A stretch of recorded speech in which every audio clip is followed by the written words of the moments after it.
Ya, kembali lagi bersama dengan saya Ricky Nelson. Terima kasih buat kamu semua yang sudah terus menonton Rinals TV. Dan seperti biasa, Rinals TV banyak sekali membahas soal latihan. Juga ada bicara soal perjalanan saya dan juga interview dengan beberapa teman-teman. Baik itu pelatih, baik itu para pegiat sepak bola dan juga yang lainnya ya. Tapi yang penting sekarang saya berharap kamu semua yang sedang menyaksikan video ini untuk subscribe video ini dan supaya kamu terus mengikuti perkembangan-perkembangan dari Rinals TV. Jangan lupa ya subscribe video ini atau channel YouTube ini supaya nanti kamu terus mendapatkan berita-berita terbaru dari Rinals TV. Dan pada siang hari ini saya sedang berada di Sapnani Football, lebih tepatnya juga di office dari Serpong City. Ya, bisa lihat di belakang ini piala Serpong City banyak banget dan terima kasih buat para pelatih dan anak-anak dari Serpong City yang terus bekerja keras, latihan keras sehingga memberikan banyak trofi untuk Serpong City. Dan di tahun 2023 besok Serpong City memasuki tahun yang ke-11. Tahun 2022 kemarin baru saja 10 tahun. Tahun depan jadi ke-11 tahun. Hari ini saya sedang bersama dengan seseorang untuk menceritakan bagaimana kisahnya. Dia mengambil lisensi jauh banget dari lokasinya, dari Indonesia. Dan saya penasaran dan pengen tahu kenapa ada anak-anak muda yang sekarang mengambil lisensi jauh-jauh untuk menjadi seorang pelatih sepak bola.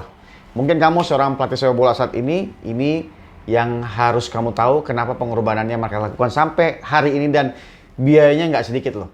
Kita tetap di channel Rinals TV dan jangan kemana-mana, tetap saksikan wawancara saya bersama seseorang ini. Oke.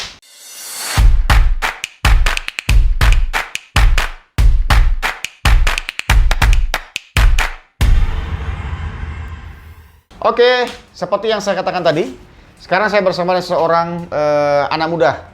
Masih muda lah ya. Oke. Ini siapa kira-kira ini namanya nih? Saya Val, Coach. Val ya? Iya. Oke. Nama lengkapnya Val? Val Arnold Raharja. Val Arnold Raharja. Raharja. Oke, Val Arnold Raharja ini saya juga baru kenal, belum lama lah. Kita baru kenal ya beberapa waktu yang lalu. Dan saya cukup surprise karena Val Arnold Raharja ini, atau dipanggil Val ini, anak Jakarta, benar ya? Jakarta. Jakarta, tinggal di Kelapa Gading. Kelapa Gading, dan sekarang surprise-nya dia mempunyai UEFA B license. Wow.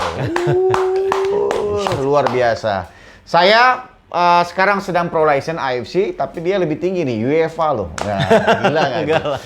Val, kira-kira apa ceritanya, Val? UEFA B license yang bisa kamu dapat, dan itu diambil di Jerman. Jerman, luar biasa. Di Jerman, bro. Ya, dan sebenarnya apa yang mendorong kamu ambil lisensi sepak bola? Inspirasinya ya? Inspirasinya siapa dan juga kenapa gitu loh? Banyak. Ngapain ambil lisensi sepak bola gitu? Iya. Bisa cerita sedikit gimana kira-kira? Iya, inspirasinya pertama kenapa ngambil sepak bola emang hobi nonton sepak bola dari SD. Dulu, favoritnya klubnya apa nih? Dulu AC Milan. Oh, Milanisti. Oh. Sekarang berubah dong kayaknya ini. Sekarang berubah. Oh, apa dong? Sekarang hampir di semua liga ada favoritnya. Karena jadi pelatih. Nah, itu bedanya. Beda, harus begitu ya, Coach ya? Oh iya dong, beda pelatih dan fans club itu lain. Kalau pelatih itu sudah bisa, dia bisa universal gitu, bisa netral sana sini. Kalau fans club enggak, fanatik terlalu. Lanjut. Iya, kalau inspirasinya pertama dulu ada temen, emang dia ngambil lisensi kita nggak bilangnya D ya, dulu namanya FA Level 2. FA Level 2 itu kayak D lah, di Inggris. FA itu berarti Inggris ya? Iya, Oke, jadi dia di Inggris sama C-nya di Inggris. Namanya Dani, sekarang dia ada di Como. Terus abis gitu, tapi banyak yang menginspirasinya. Awalnya ketemu dia, cuman denger-denger aja, nggak terlalu tertarik lah untuk kepengen cobain gitu. Akhirnya terus ketemu Coach Rocky Putirai. Oke, Coach Rocky legenda Putirai. Timnas ya. Terus habis gitu browsing, tahu tentang Coach Jan Saragi sama Coach Ricky Nelson.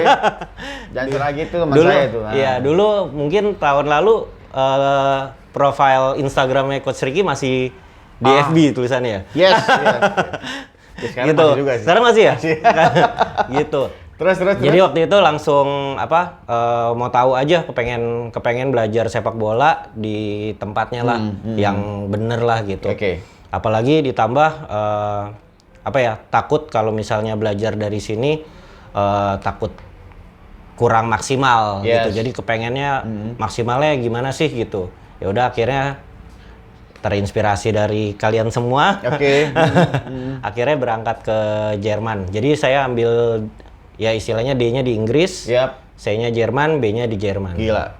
Di Inggris dan Jerman. Sekarang kita tahu ke Jerman nggak mudah lah ya. Iya. Artinya di Indonesia juga ada D, Indonesia juga ada, PSSI juga bikin, ada C juga ada. Tapi kenapa kamu mau ke Jerman gitu?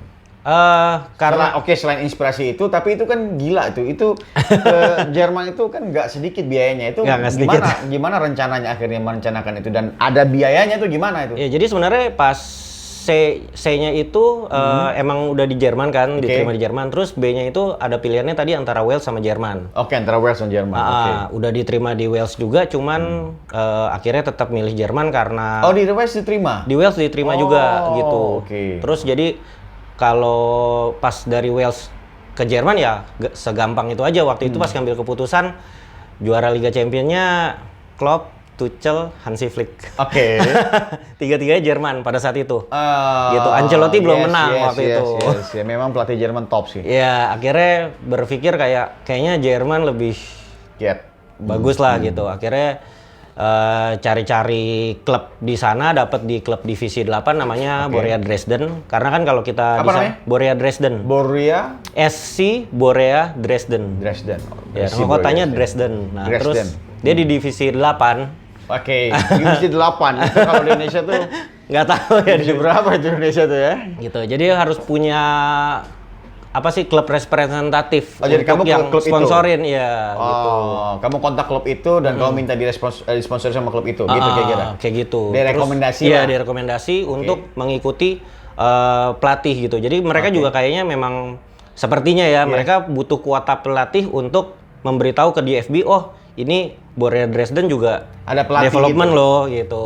Itu mungkin semacam verifikasi buat dia gitu ya? Betul, kayak di sini kan kemarin 2 tahun terakhir kan si Persib sama Persija harus bikin kayak AFC license. Akademi yang itu kan. Jadi kayak regulasi untuk masuk ke. Tapi itu kan Liga 1 ya, dan wajib. Ini Divisi 8 loh. Saya nggak tahu deh. Divisi 8 wajib verifikasi. At least berarti SSB banget itu. Jadi nggak boleh datang ngambil lisensi B kalau nggak punya klub. Ya, otomatis. Harus punya klub gitu. Karena kalau dia nggak punya klub, nanti dia pikir ya lisensinya jadi. Sorry saya potong. Sekarang gimana kamu berangkatnya? Itu kan nggak murah. Tiketnya berapa loh? Tiketnya Jakarta kemana nih? Jakarta kemana gitu? Pas berangkat Jakarta ke Doha, ke Qatar. Terus abis gitu dari Qatar ke Frankfurt. Dari Frankfurt kereta api 6 jam. Jadi dia di perkampungan lah. Ya, desa lah. Di desa. Terus itu habis berapa tuh? Semua total? Enggak, kamu ya total kira-kira? Total di atas 100 lah. 150 juta ada? Ada. Itu ambil C dan B. Di luar yang FA itu loh, yang D tadi? Iya, itu semuanya. Dari kalau yang Inggris agak murah ya, cuman 160 pounds. 160 pounds.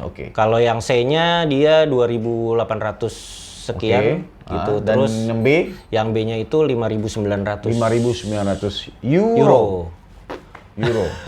Istimewa. Kamu habis 150 juta lebih. Iya. Dia orang kaya berarti, Pak? Enggak. Enggak, kebetulan ya emang kerja ada saving money juga, saving money. Jadi ada beberapa emang kan bingung kenapa bisa keterima juga di B. Kaget juga kayak setengah kayak udah jalan Tuhan lah gitu. Sekarang sebentar, kamu akhirnya pas kamu kerja, kamu tinggalin kerja kamu pergi ambil lisensi B? Iya. Gimana coba tuh? Gimana? Orang berhenti kerja, terus jadi pelatih gitu, lisensi B gitu. Itu gimana perasaannya dan gimana sacrifice-nya, pengorbanan kamu untuk supaya bisa meninggalkan kerja dan demi lisensi B itu? Luar biasa. Sacrifice parah ya? Parah, bener-bener. Ya, risk taker lah pokoknya gitu, bener-bener taruhan aja. Saya juga nggak tahu akankah gimana, karena kan pertamanya pas saya ngambil ya istilahnya D lah ya. Pas saya ngambil D kan saya nggak tahu saya akan lolos sampai B atau enggak. Oke. Jadi saya dari berjalan aja lah ya. Ya berjalan aja dari D itu saya nggak upload kemana-mana lah. Jadi keep hidden. Terus habis itu C baru B, saya baru upload di Instagram gitu. Oke. Dan kamu habis 150 juta. Ya. Apakah itu uang pribadi atau apa yang kamu lakukan supaya mencukupi semua itu? Ya sebagian ada tabungan, sebagian juga ada. Tabungan habis nih ya? Tabungan udah minus. Udah kan tabungan. Tabungan minus. Habis. Jual mobil Pemirsa juga. Habis. Ya. Terus? Jual mobil. Jual mobil. Jual mobil, jual bisnis. Jual bisnis, jual mobil. Ya. Demi semua itu lisensi tercukupi semua itu. Iya. Dan masih ada utang. Asik. Oh my god. Tapi bukan di tit gitu ya. Ya. Gitu. Kebetulan ada temen baik, dia mau kasih pinjam uang gitu. Soalnya saya jelasin ke dia kalau kesempatan ini saya bisa ambil B, kan keterima di Jermannya aja juga mahal ya menurut saya gitu, value-nya tinggi. Saya emang kepengen punya, ya itu memang cita-cita lah gitu, kepengen banget gitu. Oke, ini sebuah pengorbanan yang luar biasa, pelajaran buat teman-teman sekalian yang menyaksikan video ini bahwa ya ada risiko yang cukup besar yang diambil oleh teman kita Val ini. Tapi saya cukup yakin bahwa ketika dia mengambil risiko besar itu ada nilai yang akan dia pertaruhkan dan ya pasti dia akan berharga nanti suatu saat nanti. Gitu. Jadi amin. Ya luar biasa sih sebenarnya. Jadi kamu berhutang dan sekarang masih jalan utangnya masih dan jalan. Yakin dibayar dong utangnya. Yakin pasti dibayar. Menjual mobil, menjual bisnis supaya tercukupi segala sesuatunya. Oke, sekarang dia sudah punya B license. Nah, menurut kamu sepanjang berapa bulan ya? Ada 3 bulan? 2 bulan. Total 3 bulan. 3 bulan lah ya, 3 bulan di Jerman. Apa yang kamu lihat berbeda antara sepak bola Jerman, at least yang kamu lihat sepanjang 3 bulan di sana, ikut lisensi dan juga melihat di klub yang ada di sana, dengan sepak bola Indonesia yang mungkin di level grassroots kali ya, yang kamu lihat. Apa perbedaannya yang kamu lihat? Kalau di level grassroots-nya mereka semua benar-benar basic sih. Mungkin kalau di sini passing tuh mungkin agak kurang penting ya. Saya ngelihat ambience-nya seperti itu, cuman saya kan nggak tahu juga kalau di Serpong City seperti apa, di mana seperti apa. Cuman ya kalau di sana lebih kayak passing tuh penting banget. Nomor 1. Passing tuh kalau salah tuh udah quality pass juga bukan tentang saya bisa passing ke Coach Ricky, tapi Coach Ricky harus terimanya enak.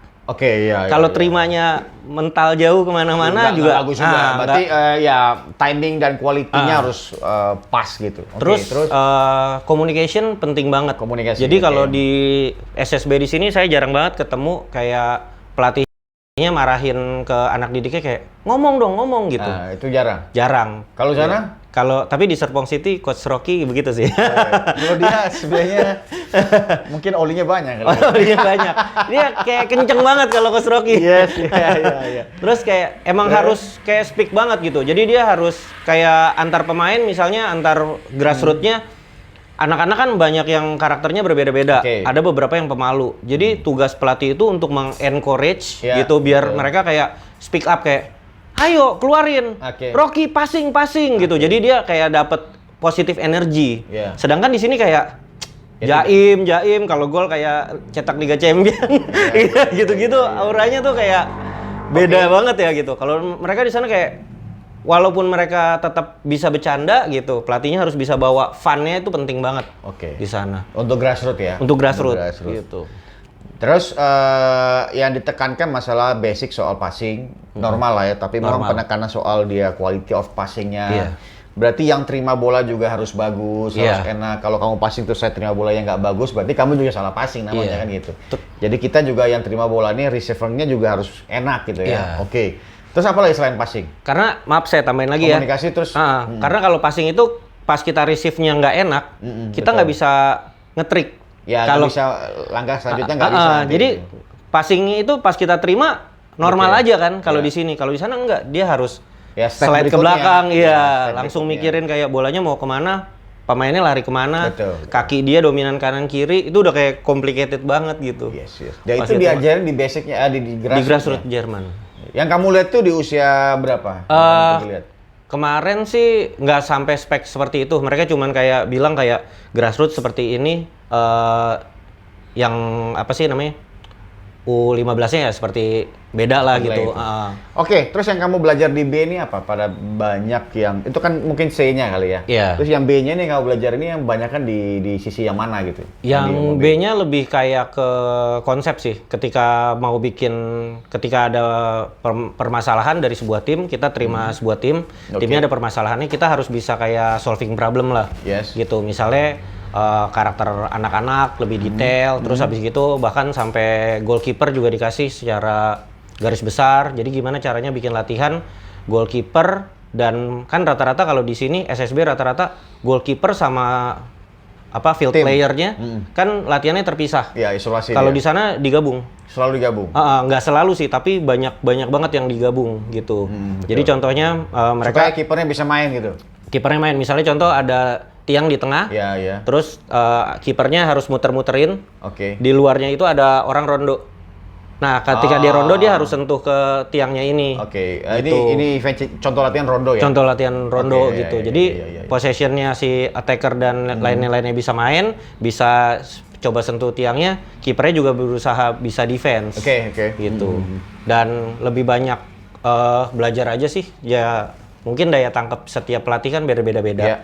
Kalau saya nangkapnya ya yang menurut saya unik aja gitu. Karena di Indonesia biasa di SSB biasa kiper rata-rata latihan terpisah. Gitu. Ya memang kiper harusnya tidak lagi terpisah ya. Kalau mungkin masih mengajarkan basic, tapi ada waktunya dia harus bergabung dengan field player atau pemain yang lain di yang itu supaya ya dia juga harus bisa upgrade soal passingnya, kipernya harus passing bagus juga. Iya, betul. Karena sekarang kan sepak bola modern sudah mengharuskan semua pemain terlibat dalam build up. Mulai start dari kiper dan juga pemain-pemain yang lain. Nah, abis kamu B, yang saya lihat bahwa di back itu kan lebih banyak juga soal match analysis gitu. Match analysis sebanyak. Yang kamu analisis apa? Pertandingan apa kemarin di sana? Kemarin di sana kebetulan dapat pas ujiannya pertandingan cewek, pertandingan wanita gitu. Jadi antar klubnya, aduh lupa, nggak inget. Dia cuman kayak session sedikit doang gitu. Dia nggak kasih tahu, dia cuma bilang tim putih sama tim hitam. Kalau saya praktikalnya pas tesnya saya ngambil defense, pas video analis saya ngambil attack. Jadi saya harus mereview gimana attack-nya. Tapi ini kamu ke stadionnya? Enggak, saya dikasih rekaman video, video analis. Karena posisinya jauh dari perkampungan. Jadi nggak dari kota, iya nggak sempat kemana-mana, agak expense lah, mahal gitu. Terus ya dia disuruh lihat kita, dia ini cetak gimana caranya dia biar punya opsi untuk cetak gol di sudut yang lain gitu. Tapi kamu sendiri memang lebih tertariknya di mana dalam saat kepelatihan itu yang muncul? Kamu ke depannya nanti? Ke depannya? Pengennya tuh saya lebih expert di udah punya B nih, misalnya gitu kan? Saya sebenarnya dari dulu emang lebih seneng video analis. Nah sekarang kamu sudah ambil B license, terus sudah melihat perbedaan pasti ya antara latihan sepak bola di Jerman walaupun grassroots, tapi B license ini lumayan loh, udah lumayan tinggi sih sebenarnya. Nah, kamu pengen menjadi pelatih yang seperti apa nanti ke depannya setelah punya B license ini? Sebenarnya saya lebih ke video analis. Video analis. Saya seneng dari kecil ngelihat oponen analis, saya kepengen ngelihat menganalisa lah ya. Menganalisa gitu. Karena saya senang aja, kok nih bolanya dioper ke kanan padahal kan di kiri kosong gitu. Contoh seperti itu. Contohnya seperti itulah. Terus? Emang cita-citanya kepengen ya kalau bisa saat bekerja di sebuah klub adalah sebagai video analis gitu. Match analysis lah ya. Match analysis gitu. Ya sebenarnya match analysis itu bukan hal yang baru sebenarnya. Hampir semua klub sekarang, bahkan kalau kita tahu Argentina kemarin juga punya match analysis ya di Piala Dunia dia bawa, dan kita bisa baca di media bahwa dia awalnya adalah seorang blogger, bukan cuma vlogger ya. Mungkin sekarang vlogger ya, tapi dia lebih ke blogger, dia menulis di websitenya sendiri tentang analisis, dan ya ada teman-teman kita sekarang yang seperti ini yang tertarik di bagian itu. Jadi sebenarnya video analisis atau match analysis adalah bagian dari tim ya yang sangat penting sekarang. Krusial banget ya. Betul, karena untuk menganalisa tim sendiri dan juga menganalisa lawan, apa yang akan lawan buat segala macam. Nah sekarang yang menjadi inspirasi kamu soal video analisisnya apa sebenarnya? Yang kamu lihat, ada gambaran nggak siapa yang kamu sering lihat seorang video analisis gitu? Nggak ada yang detail sih sebenarnya, nggak ada yang detail, cuman ngelihat beberapa kali ya mungkin terinspirasi dari pandit Indonesia juga. Oke, gitu pandit kan dia Indonesia. kayak analisanya beda gitu Oke, daripada yang lain. Terus akhirnya googling ngecek yang dari luar gitu. Akhirnya ada beberapa yang lebih ada yang benar, ada yang enggak. Cuman saya biasanya dengerinnya TiVo sih. TiVo UK. TiVo Football ya. Oke, TiVo ya. Football gitu. Terus Nah ya, sekarang menurut kamu apa yang harus diperlukan bagi seorang video analis? video analis ya otomatis taktis ya kalau dalam bekerja. Karena kan kalau video analis kan dia fungsinya dia untuk men-serve ke head coach Iya, gitu. iya, Jadi beberapa head coach kan pasti karakternya pasti berbeda. Iya. Total. Jadi harus ada yang bisa ngikutin ke karakternya yang maunya yang A, maunya yang B gitu. Iya. Mungkin ada beberapa head coach yang lebih fokus kayak pokoknya tim saya nyerangnya gitu Iya, misalnya. iya, betul. Jadi ya udah kita harus analisisnya nyerangnya gitu. Ada juga yang sebaliknya gitu. Oke, tapi kurang lebih ya kita sudah banyak ngobrol dari awal sampai terakhir soal keinginan dari Val untuk menjadi seorang video analisis.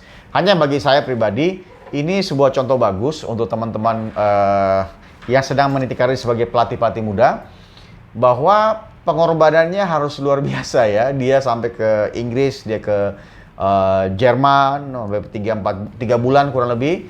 Dan apa yang diceritakan ini menjadi inspirasi kita bahwa menjadi seorang pelatih yang sukses ke depan pasti butuh sekali pengorbanan yang luar biasa. Ya, bahkan istilahnya masih berutang segala macam. Tapi it's okay, itu dia bisa Yang penting yakin. Yakin dan bisa bayar ya, bisa bayar. Menjual mobil dan sesuatu juga mungkin nanti sebagai investasi dia pasti bisa beli mobil kembali. Amin. Tapi bagi saya ini sebuah kegilaan yang apa ya, agak unik. Gila juga sih. Saya juga ngerasa gitu sih. Oh gitu. Resiko banget. Ya, dan luar biasa, kita perlu apresiasi, istimewa nih, istimewa. Jadi semoga cerita-cerita ini walaupun cuma ya kita kira 20 menit lah ya, bisa menginspirasi kamu semua bahwa menjadi seorang yang hebat pasti butuh pengorbanan. Jadi jangan berhenti di satu titik aja, terus wujudkan impian kamu sampai tercipta atau terjadi impian kamu menjadi sebuah kenyataan. Terima kasih telah menyaksikan Rinals TV. Saya Ricky Nelson. Terima kasih.